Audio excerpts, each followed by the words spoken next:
Hey, good morning, everyone, and welcome to the 12th episode of Fuel for Success. And I'm excited. Today is Thursday. And as you know, we rotate topics every day of the week, Monday through Friday. We do this show every single day, Monday through Friday at 11 o'clock a.m. Eastern Time. And today, just like every Thursday, we're going to be talking about business and entrepreneurship.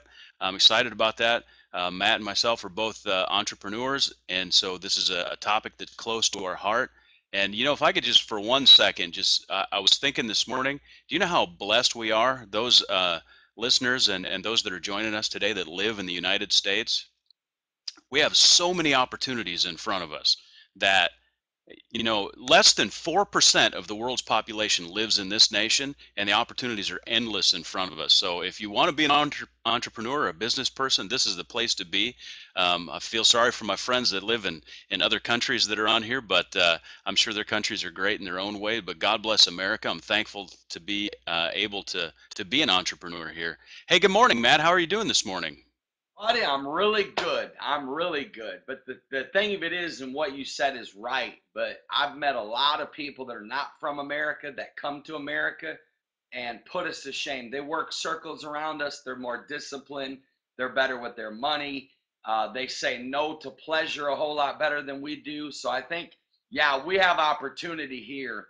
But a lot of people that live in this country have no true work ethic, and that's why I like hanging out with people from other countries that come here. I've got a lot of business friends that inspire me. They're so focused.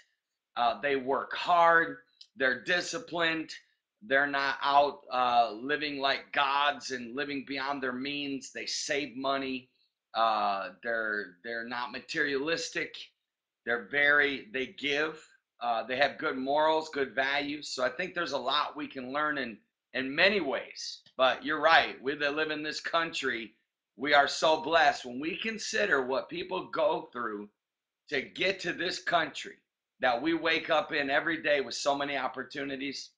It's staggering that there's not more successful people than what there is. But good to see you, my I friend. agree. I'm actually going to start this show off with a question to you, Mr. Hopkins, because you Okay. are an entrepreneur and you're a very successful one. And so I want to ask you, if you had to name 3 to 5 traits that you believe an entrepreneur must possess, 3 to 5 traits just off the top of your head that you believe an entrepreneur must possess, or a successful businessman, what would you say those traits would be, my friend? Well, that's a really great question. And uh, I'm humbled that you'd ask me that. But here's what I've seen, and I've studied a lot of successful businessmen and entrepreneurs, and of course I've launched many tech startups and things of that nature. So I do have some experience, I guess. The number one thing that I would say is a strong work ethic. Without a Hmm. strong work ethic and a strong desire to work, and really a passion to work. I love the work that I do, which makes it a lot easier. But you have to have a strong work ethic to really to be successful. I think the second thing that I would say is probably a pioneering spirit, and a desire to sort of go out and see what you can find and see what you can conquer. I don't know how else to put it, but a pioneering spirit. Like you look for opportunities and try to find ways to solve problems. That pioneering spirit that drives an entrepreneur, I think, is important. Um, Very good. I think another a trait that's important is the ability to balance. And balance is a very, very difficult thing, and especially in the life of an entrepreneur, of a home business owner, of even a business owner on a large scale. Keeping balance between the various parts of their life is one of the most difficult things to do, between family and church and business and all the Health. things that are involved in health and all the things that are involved in life. It's very difficult to keep that balance. So there's a I would probably leapfrog on that and say discipline, because there's a discipline that comes that you have to be able to maintain that balance. So a discipline is a self-discipline, okay? Because as an entrepreneur, there isn't anybody there telling you you have to get up this morning and you have to go to work. And if you sleep until 11 o'clock in the morning, other than the money that you make, there's no one telling you, hey, you need to get rolling on this. So that self-discipline is a trait that an entrepreneur has to have. Very good. Not to get all cliche-ish here, but I would call it just the three P's: passion, persistence, and patience. And I have watched in my own life and in the lives of many. See, I'm blessed because I'm not afraid to pick the brains of successful people. The moment that I meet somebody that's successful, I don't care if it's in the grocery store, the gym, at a church, I am picking their brain. Literally, the church I spoke in Sunday, I talked to two self-made millionaires that were millionaire, highly successful in their business. I'm not going to spend 1 second of that time talking about myself, Right. but rather learn and pick their brain. And these things that I'm seeing in everybody that I meet, whether, again, there's millions of businesses out there, but you'll find that most people that are highly successful are truly following their passion. Like, I love what you said. They literally love what they do. Nobody needs to motivate them. Nobody needs to come by and sing kumbaya and give them a back rub and tell them they're doing a good job. They're burning with passion for what they do. They believe in it so much they would die for it. They would sleep on the floors if they had to. They would sleep in the back of their truck if they needed to. That's how much they believe in it. And then, of course, persistence. I believe that if you're going to be highly successful in business and entrepreneurship, you've got to learn how to be okay with the word no. I want to hear the word no at least a million times. No joke. My vision is so huge. I need to speed up the no's. I need to get to as many no's as I can because no is part of the process. And highly successful people are not afraid of the word no. They actually move towards no instead of letting no hold them back from the sales call or from the personal visit or whatnot. You see this a lot in church as well through soul winning. And then patience, man, patience. That's the number one lesson I had to learn in my first 10 years of being in business was I wasn't patient. I cashed in too soon and it cost me dearly. And I wasn't patient as well with the process. But we'll go into that, man. But that's good stuff Hey, you shared, and I agree with you. Very good appreciate things that that. you share with us on that. One thing that I didn't say, and I just kind of want to add this in. One thing I didn't say about what it takes to be a successful business owner, entrepreneur, is a good idea, and that was pretty much intentional because I really feel like uh, the power is in the execution and not in the idea. I mean, a good idea is good, but good ideas come along. They're a dime Every a day. dozen. If I had a dollar for every good idea, I wouldn't need any more ideas. But it's all about execution and follow through and persistence, like you said, and patience. So good stuff. Grind of executing that idea way past the hype, way past you know, the sharing it with your friends and always talking about it. It's the grind of year 3, year 4, year 5. You're still beating it. You're still crushing it. You're still digging. You're still sweating it out at 4 in the morning. You're still selling things if you have to make it work. When you Right. get there, then I believe you're ready for high level success. But that's why only 1% do it because most people are not willing to live that way. That's why most people settle for average, in my opinion. And I agree. I mean, there's so much work. It's work. There's just hard work, and there's no two ways about it. And I don't know necessarily that. I was thinking about this morning actually as I was driving home from bringing my daughter to school. That there's probably a lot of folks on here that don't own their own business, and they have no interest in owning their own business, and that's perfectly okay. There's a lot of Yes. folks who are comfortable without doing that, and that doesn't there's nothing wrong with that. And But there's ask that for it. but Exactly. But what's interesting, what I was thinking about is there's all kinds of good lessons that we can learn from the business world and from entrepreneurship, both to help our own lives. And if you happen to be involved in like ministry, for example, it's applicable over there as well. So You're I so think this is right. valuable Actually, stuff. you're right. You're right. Even if you're not going to be an entrepreneur or a business, if you start a bus ministry, that's entrepreneurial. I mean, if you start a church, if you start a homeless ministry, that's entrepreneurial stuff. If you start a movement, if you go to start a family, get married. So these are key It's all principles support. that you can learn in business that I believe you're right will help you be more successful in your life. Hey, uh, so we've got tons of questions that are lined up, and I want to jump to some of them, Matt, and see what your thoughts are on them. We had one that Derek Weber asked a couple of weeks ago, and you sort of touched on it, and I kind of wanted to bring that one back in. He asked, and I don't remember exactly how he phrased it, but he said, "How can you brand yourself without coming across as like arrogant or obnoxious? What's a good way? What's some advice for branding yourself?" Man, that's good. Derek, that's a good question. I'm passionate about that because I get asked this a lot because I have branded myself. And I really truly believe that at the end of the day, we're all a brand. And a lot of people struggle with this because in Christianity, we teach humility and we teach against self promotion as we should.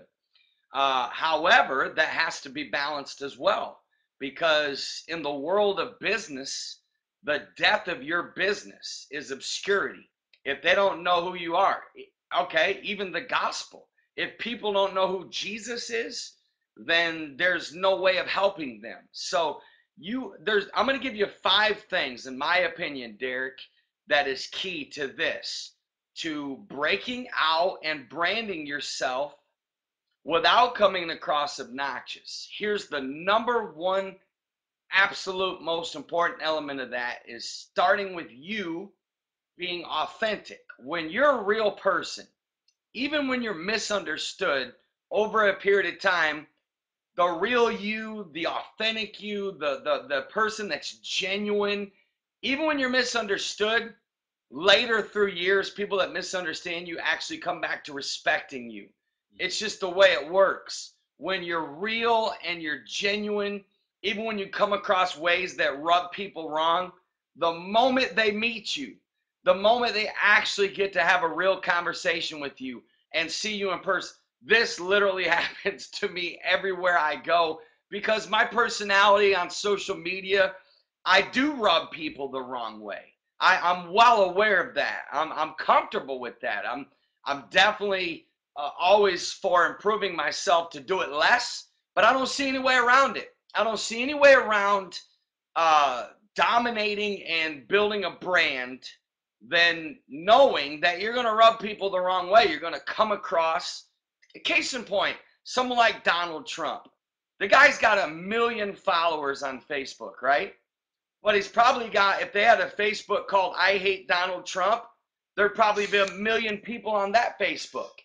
Right. So obviously, though, I don't think he laid in bed last night having stomach cramps about people not liking him. I think the number one thing people have to get over is the addiction of approval. And everybody wants to be liked. But to be liked, you got to live your truth. You got to be you, even if it rubs people wrong. And I know a lot of people that respect. I'll give you an example. There's people out there that I respect that I don't necessarily like just because I don't like their personality. I don't like their approach, but I respect the living daylights out of them because they're producers. They execute. They dominate. So let me say this. That's number one is being authentic and being real because you'll win in the end, even when you are misunderstood. Number two is you have to develop a inner confidence and security in being able to look in the mirror and know who you are. And when you're criticized and misunderstood, you're literally over it as quick as you can do that. Like that's how quick you're over it, not because you're cocky, not because you're arrogant, but because you know who you are. And when you know who you are and you know that you're not some, self-centered, arrogant. It's like, I'll give you an example, right? I take a huge risk when I put on Instagram the good works that we do through Mission 25, or when my son and I maybe go take out Starbucks to the car. Take a huge risk. I mean, there's people that misunderstand that. There's people that literally sincerely ask me, which I always appreciate, doesn't that come across as a little bit of self-promoting? And again, there's like a fine line when you know your motive, and only you and God know this. In the end, it's going to win. I know what my motive is, so I'm okay with putting it out there, even if it's perceived another way, for the greater cause of there's more people inspired than people annoyed. So I'm going to take the beating of the people that are annoyed by what I do, for the greater cause of knowing for everyone that's annoyed, there's 10 that's inspired. So I'm in it for the 10. Those that are annoyed, in the end, because I know I'm real and I know I'm genuine, and if they would ever sit down and have lunch with me, they would no longer be annoyed. Then I'm okay with that. And I'm okay with the fact they may never come to my funeral. They may never write me a nice letter, may never send me a Christmas card. You're not going to get everyone to like you. The biggest mistake I think people make in building a brand is trying to get everybody to like you. It's your brand. You know what I'm saying? Starbucks has its haters. Listen, there's people that hate Apple, hate it. I mean, hate it. I'm talking like hate it. So you gotta be okay with that, and not let anybody keep you from making your brand the most powerful, effective brand as possible. And then number 3, you also have to understand that there is no success without branding. Again, it all goes back to obscurity. People don't know who you are. That's why you've got to get attention. You got to make noise. Oh my word, especially in the world of social media. I kind of laugh about this because in my social media circle, there's probably a good 15, 20,000 people that are in my social media circle. So one would assume that when I put out a post on Twitter or Facebook or on my fan page or Instagram, or when I send out an email blast to, maybe we got 10,000 emails, one would assume we're reaching 30,000 people plus. No, we're not. Not even close to it, because the way social media is working today, people move so fast through it. So that's why that's why I'm staying out there. That's why I post about this show every day. Does it annoy some people? Like, oh my God, okay, we know your show's at 11. Okay, I understand there's probably people that sat at work today, saw my tweet, and unfollowed me. I'm okay with that. So I just think these are some of the keys to building a brand. And then, of course, not being afraid of failure, or being afraid of embarrassment. I'm telling you where I'm at right now. Where I'm heading and what I'm doing sets me up for major embarrassment, major humiliation, embarrassment, and failure. But that's the climb to the mountain of success. You've got to face that. You've got to face the willingness to know you may embarrass the living daylights out of you by sending out this video, or starting a talk show, or launching a missions movement in America. I may fall flat on my face. I remember when I launched Boot Camp America and we took Soul Winners Boot Camp on the road. I mean, I remember looking at my staff thinking, guys, are you sure? Please talk me out of this, because if this fails, So I think these are some of the keys, is not being afraid of that embarrassment, the failure, the misunderstanding. Take all of that and cloud it out of your mind. You really gotta break through that. You gotta break through a fear of people thinking certain things. You know what else I've learned? 90% of the people you think are thinking about you are not thinking about you. And those that are talking about you, I'm actually at a place where I want people to talk about me, because that's building my brand. Even if it's negative, it's keeping my name out there. Because one person may be in that conversation and think, I'm going to check this guy out, right? And that one person may say, hey, everybody can form their own opinion. That one person may say, I like that guy. So I'm cool with it. I'm secure with it. And that's just where you got to get. Again, I could talk about this forever. I know we have other questions. Hopefully that helps, my friend Derek. If not, we're having lunch together next week, baby. We can talk about it all day. That sounds like fun. It'd be some good Louisiana food. Hey, Let me say this real quick. There's a very yeah. special friend of mine on this right now that I just saw, and his name is Hugh McGuire. He's from Canada. He is one of my dearest friends. He and his wife have been so kind to me through the years. Hugh, I love you, man. You're a true friend. True friend. He and his wife are probably some of the kindest people you'll ever, ever meet. Thoughtful. I just saw your tweet yesterday. It's how thoughtful he is. He tweeted me yesterday. He said, Matt, is there anything you need for Mission 25 Tampa? That's the kind of friend he is. Just thoughtful. Here he is way up in Canada, worried about my Mission 25 in Tampa. Hugh, I love you, man. Shout out to Hugh from me too. I met him this last summer in Canada, Mission 25, and he keeps me updated on some of the ministries that are going on up there. So I appreciate that, Hugh, and thanks for being on the show. Um, hey, I've got a question down here from William, and I like this question. He's asking, "What are your thoughts on being courageous when it comes to business and entrepreneurship? It can be certainly scary to jump into something new, and I think we've actually even had side conversations about this in the past." We have. And Willie, listen, my friend, this is where I had to get to. And believe me, I'm telling you right now, you're looking at a man. I'm going to be brutally honest with you. For every fear you can think of, I've had them. I've had fears like you can't imagine. Listen, my friend, how you break it is somehow, some way, you got to get this sick, um, sick, tenacious confidence that you cannot lose. Even if you lose, you can't lose. There's there's there's there's no worst case scenario. There's no way of losing. Even if you fail, go broke. Listen, the average millionaire has gone broke 3 times, my friends.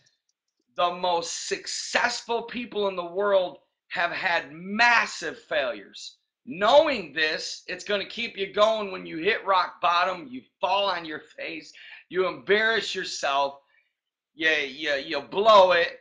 You know, you may try 100 things before something finally works. So I would say my thoughts on being courageous is prayer. I really believe prayer, again, I'm a God first type person. That's why I believe I'm okay. I believe in tithing. So I believe my business and finances will always be blessed.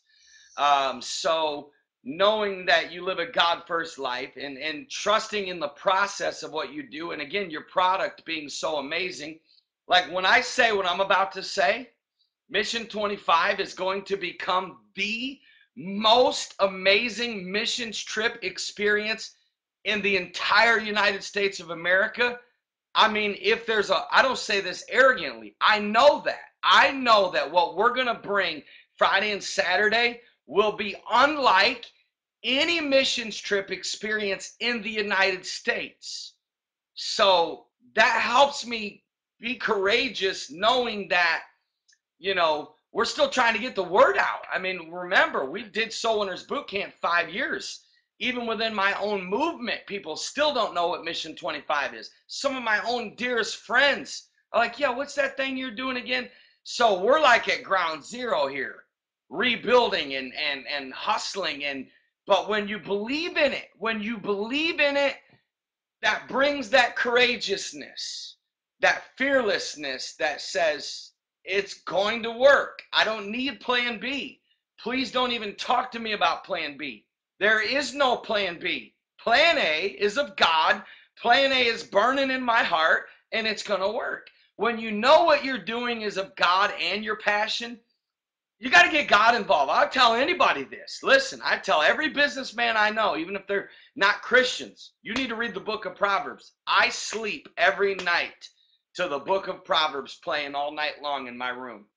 I am a fanatic about the book of Proverbs, and I believe every business person should follow every principle in the book of Proverbs. So when you do it God's way and you live good business ethics and your brand is right and your product is right, your service is unreal, then the courageousness is there.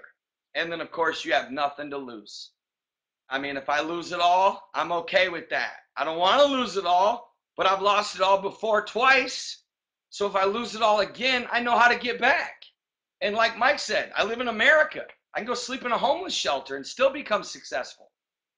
As long as I have this, I'm going to be okay.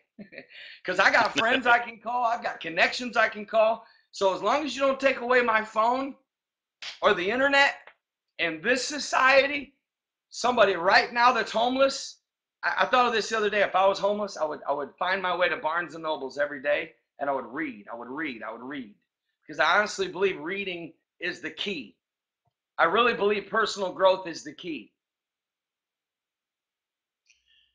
That's good. We actually read a book that the storyline was the guy was more or less homeless and built himself into a millionaire from nothing, going to the library, using a computer there, starting a business. Um, was that Laptop Millionaire? I can't remember. Yes, you need to Uh, read that again. yeah. So Hey, you know the average person in America reads one book a year. Doesn't even read one book a year. The average millionaire reads over 50 books a year. hard to argue with that. You know what I'm saying? I was just Come gonna. on, baby. I do. Read yourself to sleep. Read on the toilet. Read at the red light. Read while you're in line. Read in the morning. Read right after dinner. You got to constantly be feeding your mind. And if you can't read, go to YouTube. You guys have no idea what you're missing out on YouTube. If you're not regularly daily on YouTube watching people, you can get a wealth of gold off of YouTube for free. Yeah. We're not talking about cat videos. No. No cat videos, my friend. Uh, hey, I was actually gonna two things. I was gonna put this one up. You beat me to it, and I was actually gonna ask Ashley before what her plans were for business. And I like this question. A lot of people have told her that it's not good to get into music because you can't make a lot of money, but it's her passion. What's your advice when people discourage your dream? Well, here's my advice, and we're almost at the end of this show, Mike. So let me know when we got 30 seconds. Just hold up something because I can't see the timer right now. Okay. Ashley, that's a good question, and I'm proud of your passion. I see you on Twitter. You're rocking it. Don't ever you keep reading, keep executing. Okay, the first thing I would say is this. When you have a passion, you have to become deaf. You literally have to become deaf to other people's opinions. In my world, there's very few opinions that matter to me. And I mean very few. Hear me? I respect everybody. But I'm telling you right now, when you know who you are and you know where you're going, the discussion is over. People can give you advice, people can give you tips, but for someone to try to talk you out of your passion, you gotta be like a deaf person. You can't hear it. You cannot hear what they're saying. It literally goes so out of you. You can't embrace. Like I don't receive negative labels. People speak over me. When people tell me it doesn't work.